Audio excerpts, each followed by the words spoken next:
Hello मेरे shining stars. तो आज हम कर रहे हैं सचित्र हिंदी व्याकरण कक्षा 5 बाय अमित पब्लिकेशन एडोराइज सीरीज। तो प्यारे बच्चों, आज हम करेंगे अध्याय 3 शब्द विचार। बच्चों, नीचे दिए गए चित्रों को देखिए, वे शब्दों को पढ़िए। आप देखो, च ई ड़ ई य आ, तो शब्द क्या बनेगा?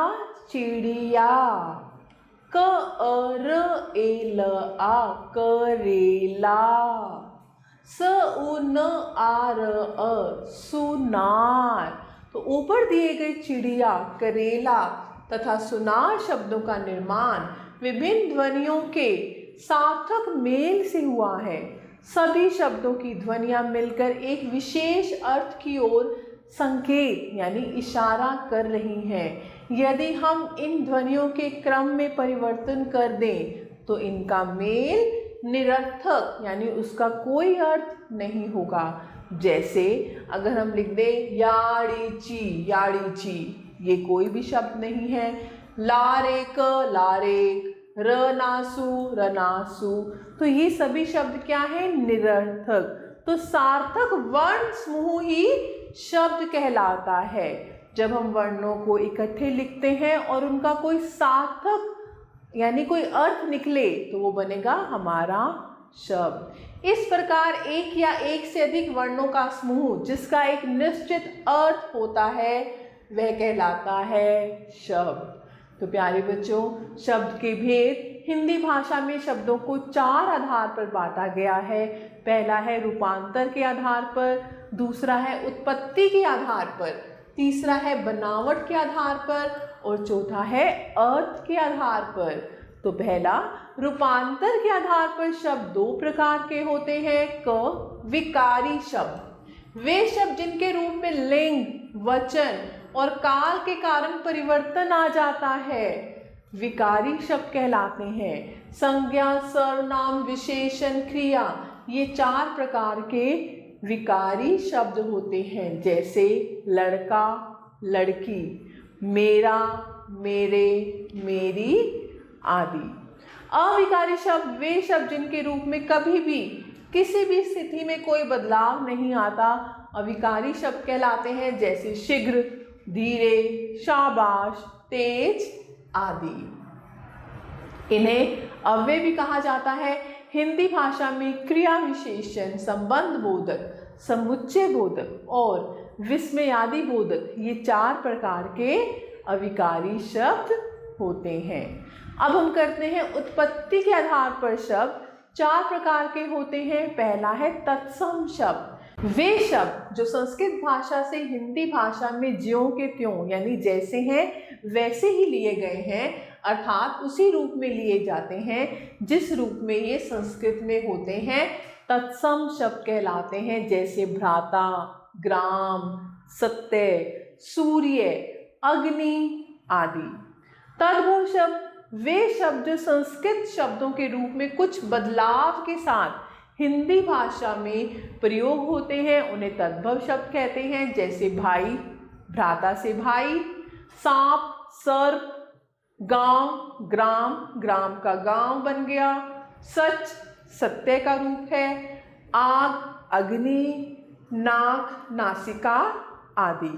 देशज शब्द, देशज अर्थात देश में उत्पन्न, ये शब्द भारत के विभिन्न क्षेत्रों से और आम बोलचाल की भाषा से लिए गए हैं। जैसे जूता, पगड़ी, मकान, झाड़ू, करवट, खिड़की आदि।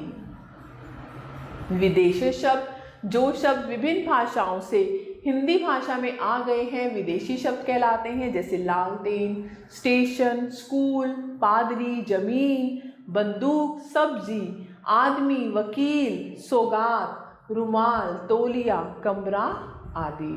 और अधिक जानिए, जब 2 भिन्न भाषाओं के मेल से कोई शब्द बनाया जाता है तो उसे मिश्रित शब्द कहते हैं। उदाहरण, स्नानघर हिंदी और संस्कृत से बना है, स्कूल भवन अंग्रेजी और संस्कृत। अब हम करते हैं तीसरा, बनावट के आधार पर शब्द के 3 प्रकार होते हैं। रूढ़ शब्द, ये ऐसे शब्द होते हैं जिनके टुकड़े नहीं किए जा सकते, अगर इनके टुकड़े करके देखें भी तो इनका कोई अर्थ नहीं निकलता, जैसे घोड़ा, कमल, कुर्सी, देश, हाथ आदि। यौगिक शब्द, ये शब्द 2 शब्दों के योग से बनते हैं। योग का अर्थ होता है जोड़, अतः 2 शब्दों के जोड़ से बने ऐसे शब्द जो सार्थक होते हैं यौगिक शब्द कहलाते हैं। इनके टुकड़े किए जा सकते हैं, जैसे दूध वाला, दूध वाला, दूध वाला, रसोई घर, रसोई घर, फूलदान, फूलदान, नील कमल, नील कमल।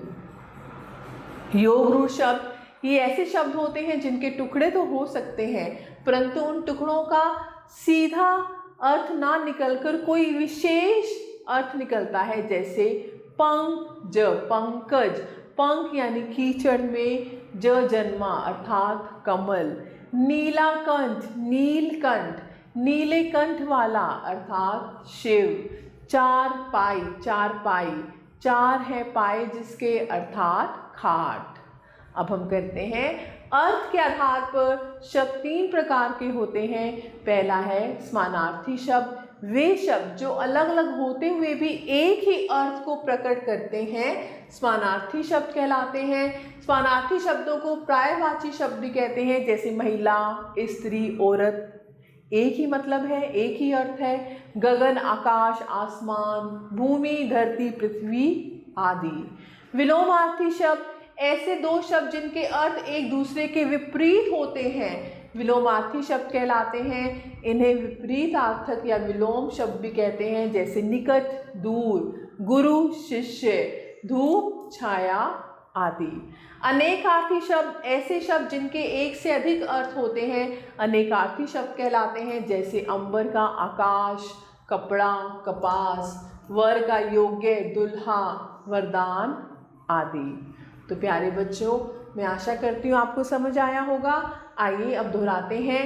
एक या एक से अधिक वर्णों का समूह जिसका एक निश्चित अर्थ होता है शब्द कहलाता है। हिंदी भाषा में शब्दों को 4 वर्गों में बांटा गया है, रूपांतर के आधार पर, उत्पत्ति के आधार पर, बनावट के आधार पर और अर्थ के आधार पर। रूढ़ शब्दों का कोई अर्थ नहीं निकलता। अविकारी शब्दों को अव्यय भी कहा जाता है। अब आपकी बारी। प्रश्न 1, सही कथन पर सही और गलत पर गलत लगाइए। केवल सार्थक अक्षर समूह ही शब्द कहलाते हैं। बिल्कुल सही। शब्द को 5 आधारों पर विभाजित किया जाता है। गलत, 4 आधारों पर। अविकारी शब्दों को अव्यय भी कहते हैं। बिल्कुल सही। हिंदी भाषा में प्रयुक्त संस्कृत के मूल शब्दों को तत्सम शब्द कहते हैं। सही। तद्भव शब्दों का बिगड़ा रूप ही देशीय शब्द कहलाता है। गलत। प्रश्न 2, निम्नलिखित तत्सम शब्दों के तद्भव रूप लिखिए। सर्प का क्या होगा? सांप। प्रथम, पहला। ग्राम, गांव। अग्नि, आग। ऐसे ही सूर्य का सूरज, भ्राता का भाई, पत्र का चिट्ठी। प्रश्न 3, निम्नलिखित शब्दों के आगे रूढ़, यौगिक या योग रूढ़ सोचकर लिखिए। तो प्यारे बच्चों, आप कर सकते हैं, जैसे राजपुत्र, राज और पुत्र, अगर अब इन्हें हम अलग अलग करेंगे तो इनका एक अर्थ है। तो ये शब्द क्या है? यौगिक, संयुक्त रूप से ये क्या है? यौगिक। पीतांबर, पीला है अंबर जिसका, पीत अंबर। और ये क्या है? योग रूढ़।